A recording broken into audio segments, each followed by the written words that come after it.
8:11. Хүүхдийн хүмүүжил хандлагдах эцэг эхийн хэвшмэл ойлголт өнөөдөр.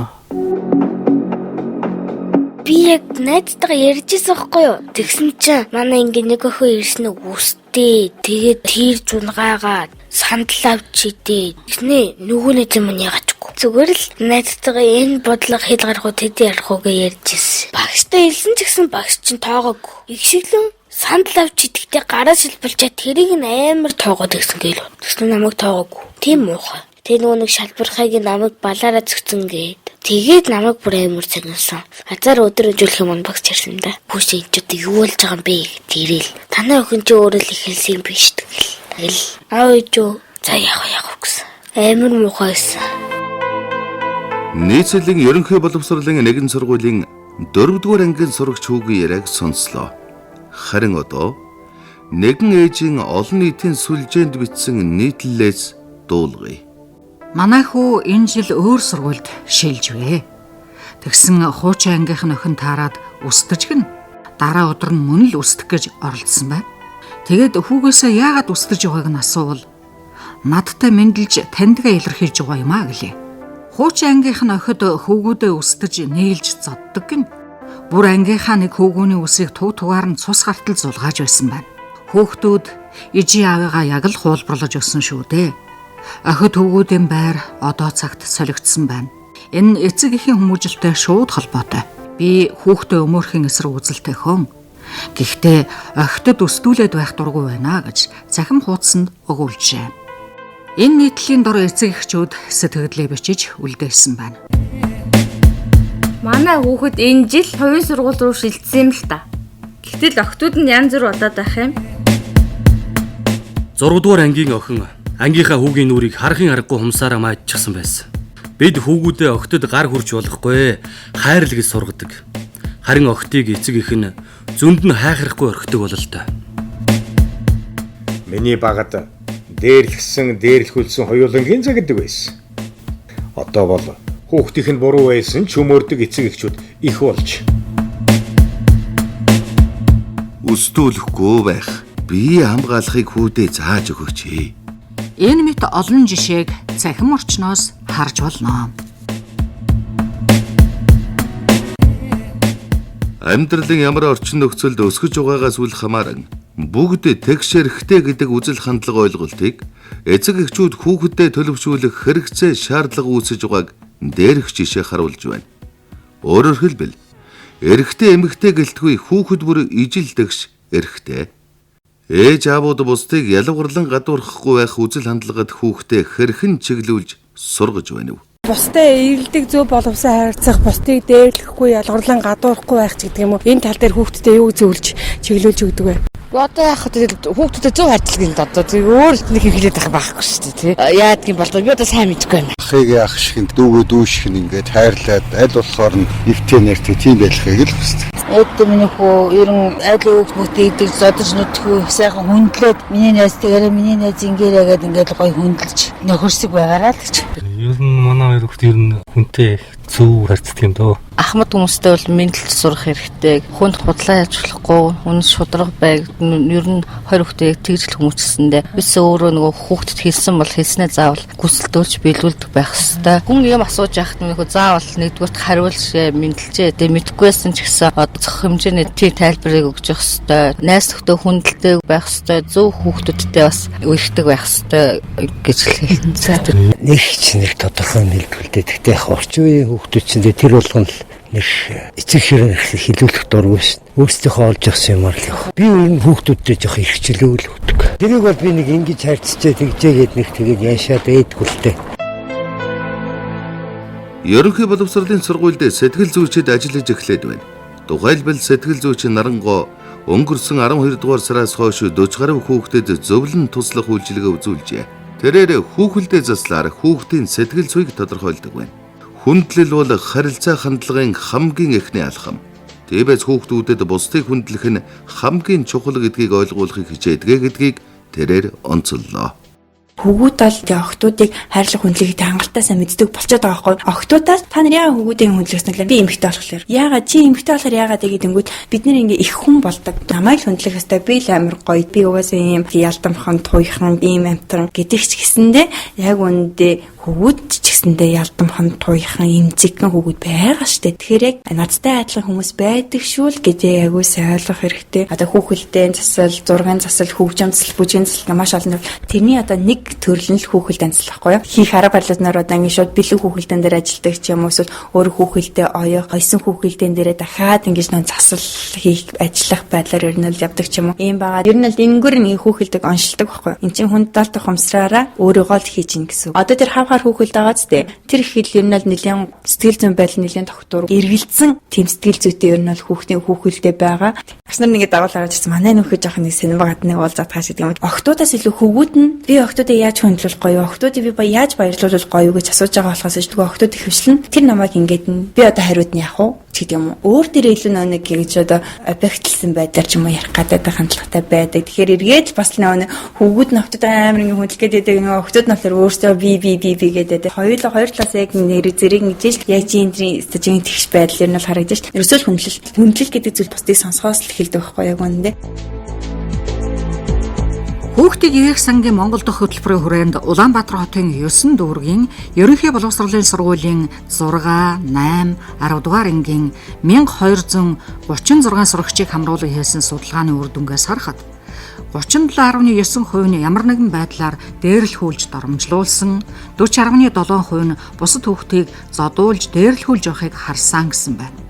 Одоо хүүхдүүдийн санаа бодлыг сонсъё. Нэр хооч өгөж бусдыг дээрлэхсэн тохиолдолд ер нь ямар нэгэн хариуцлага хүлээлгдэг болов? Миний бодлоор л хүлээлгдэггүй баха. Угийн ингэжлээ дэмжингээл тоохгүй орхигддээ шүү дээ. Ер нь үе тэнгийн чиний бусдыг дээрлэхэд зодож байгаа тохиолдол гарч ирсэн үү? Ямар хариуцлага хүлээлгэжсэн бол? Харж исэн гэхдээ зүгээр нэг уучлалт гойлгаал тэгэл өнгөрдөг шүү дээ.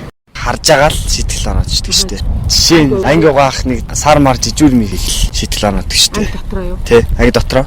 Өөр ямар нэгэн шийтгэл хуулийн хариуцлага хүлээлгдэг тийм зүйл байдаг тухай мэдгүй юу? За яг хүүхд танхаарсан бол цагдаагийн арга хэмжээ авах. Тэгээ өөр ч мэдэхгүй маа.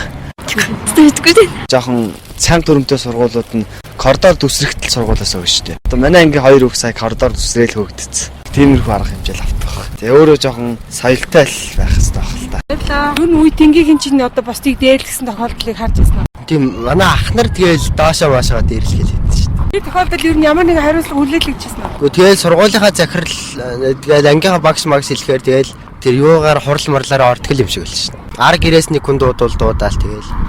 Ер нь шийтгэл байхгүй гэж үзэж байна. Бараг байхгүй дээ. Хүүхдүүд биеийн шоолох, хочох, цохид зодсон тохиолдолд гэмтлийн зэрэгтэй бол эрүүгийн хуулиар шийдвэрлэнэ. Гэмтэл учраагүй тохиолдолд хүний биед халтсан гэж үзэн зөрчлийн тухай хуулиар 100,000 төгрөгөөр торгох заалттай. Бусдыг дээрлэхэх, ялгарлан гадуурхалгүй, байгаагаар нь хүлээн зөвшөөрөхтэй холбоотой тусгайлсан дүрм зохиож хэвшүүлэх ажлыг эцэг эхчүүд сургуультай хамтран эхлүүлэх боломжтой. Ер нь бол охин хүүхэд гар үрж болохгүй, охин хүүхэд яаж ч утсан зөв гэдэг ингээд эцэгхийн ойлголт бас жоохон буруу байд. Өмнөд талдаа байдаг. Энэ тал дээр бас нэлээд эцэг эхчүүд бас ойлголт өгдөг л дөө. Ер нь бол болохгүй тэгш хэрэгтэй байх ёстой. Тэгш байх тусмаа нийгэмд гараад хүүхэд чинь аюулгүй байна гэдэг талаас эцэг эхчүүд нэлээд сайн ойлголттой. Яг нөгөө охин хүүхдэд задуулаад эцэг эхтэй гомдол мэдүүлээд явахаар зэрэг нөгөө тэр хүүхэд чинь бас нөгөө өөрөө эрэгтэй юм бийжээж охин хүүхэд задуулчаад өмөрүүлээд явж гин гэдгээр бас хүүхдүүд өөрсдөө бас ил гаргаж хэлдэггүй. Тэгэхээр яг сургууль дээр ирээд чамд ийм дээлдэл байна гэхээр байгалаа байхгүй. Тэгэхээр энийг байлах тасан зогсохын тулд нөгөө л эцэг эхт дээрээс нь сургуульд өөрөнгө багаас нь ажил эдэлтэгш байх ёстой. Хэнийг хөндлөн харилцаатай байх ёстой. Тэр гендрийн тэм сургалтыг багаас нь хижээл энийг тасан зогсохгүй бол төвгүүд их зөрчиж байгаа. Төвгүүдийн дөө болоо чангатах үднэс би 2019 20 онуудад төвгүүдийн зөвлөгөө гэдэг юм сургууль дээр хийсэн төвгүүдийн зөвлөлийг байгуулжсэн. Энэ төвгүүдийн зөвлөл маань болохоор төвгүүдийн ирэх хэрхэн зөрчигдөж байгаа. Энэ талаараа сургууль дээр төвгүүд өөрсдөө сургууль дээр судалгаа хийжсэн. Энэ дээр болохоор зэрэг эцэг эхийн зөвлөлийг, сургуулийнхаа сэтгэл зүйчийг эмчи хорооныхоо засаг даргаыг хорооны нийгмийн ажлаар цуглуулж хагаад хорооны иргэний танхим дээр нэлээд том зөвлөгөөний зохион байгуулжлаа л та. Тэгэхээр өөрөөсөө тэр зөвлөгөөнийхөө явцаар гарын авлах хүрэн 120 гаруй хүүхдэд хийсэн. Дандаа огт руу чөглөсөн үйлс хийдэг байжгаад хүүгүүдэд орхитуулсан байд юм байна. Илүү сургуульд охин хүүхдэл дулаахан явжиг хөөн бол яах вэ гэдэг юм уу тийм ээ. Нэг иймэрхүү байдал ажиллагдаж ирсэн учраас тэр байдлыг илүү их гарч ирсэн. Нийслэлийн ерөнхий боловсролын сэтгэмж цогцлбор сургуулийн нийгмийн ажилтан Цэцэг Дэлгэр ярьлаа. Жишээ нь Америк нэгдсэн улсын сэтгэл зүйн холбооноос ангидаа нийгэмшиж чадахгүй байгаа хүүхдийг тусгаарлагдсан мэтээр мэдрүүлэхгүй тулд цаашлаад дээрлэхэлтэй хохирогч болгохгүй тулд өдрийн цай эсвэл завсарлагын цагаар дэвтэр, халбах сарэ, тараах гэх мэт ямар нэгэн ажил хуваарлж оролцоог нэмэгдүүлэхийг зөвлөдөг байна. Хүүхдүүд тэгшэрхийн зарчмыг мөрдөж хөвшгөд эцэг эхийн оролцоо хамгаас чухал. Ингийн тулд ээж аавууд бид өөрсдийн хандлагаа өөрчлөх хэрэгтэйг хүүхдийг ивэх сангийн мэрэгжилтнүүд онцоллоо.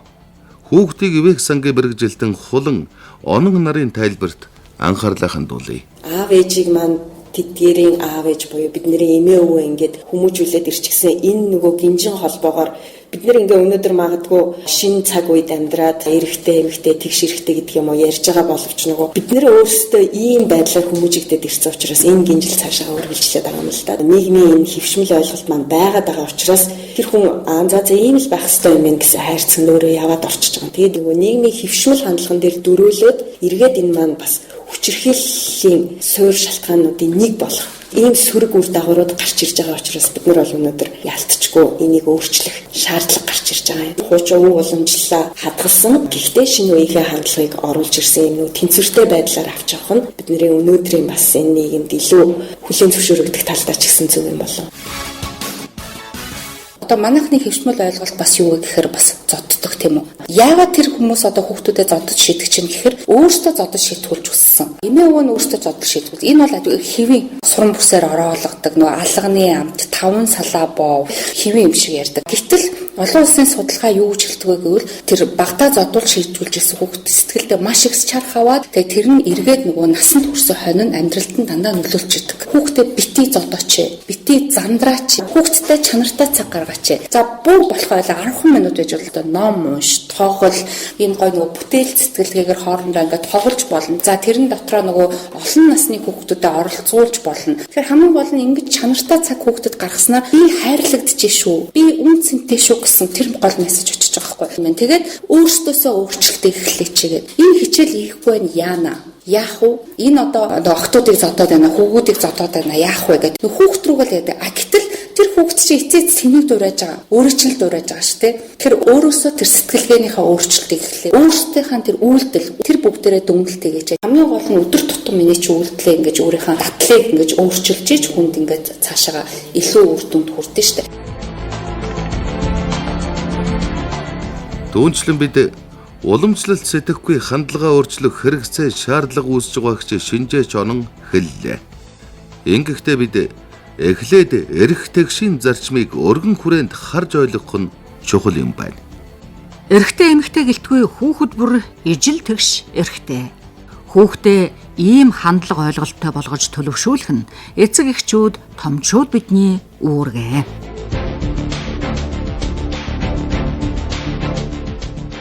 Өнөөдрийн нэвтрүүлэг хүүхдийн хүмүүжил хандлага дах эцэг эхийн хөвшмөл ойлголт өнөөдөр сэдвээр хүргэлээ. Бэлтгэсэн редактор Бат Цэцэг, найруулагч Баясгалан, нэвтрүүлэгч Цэвлэмаа Сайнт.